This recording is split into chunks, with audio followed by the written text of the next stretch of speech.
Ever wondered if you can use Zillow's beautiful property images and information in your YouTube videos without landing in copyright hot water?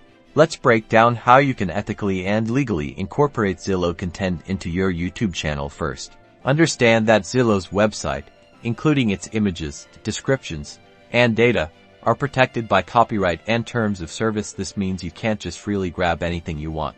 Step 1. Always review Zillow's terms of use. Look for clauses about using their content for commercial purposes or redistribution. Most often, direct and wholesale copying is prohibited. Step 2.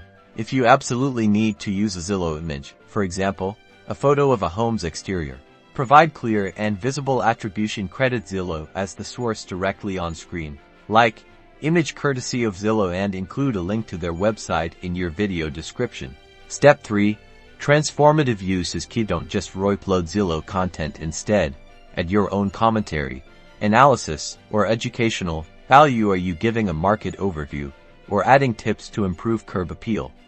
That can make your use more acceptable under fair use principles. Remember, even with attribution and transformation, there's still a risk. Copyright is complex, and Zillow could still request removal. So when in doubt, consider shooting your own original content or using royalty-free stock images. That's how to approach using Zillow content on YouTube. Stay informed, be respectful of copyright, and keep creating awesome content.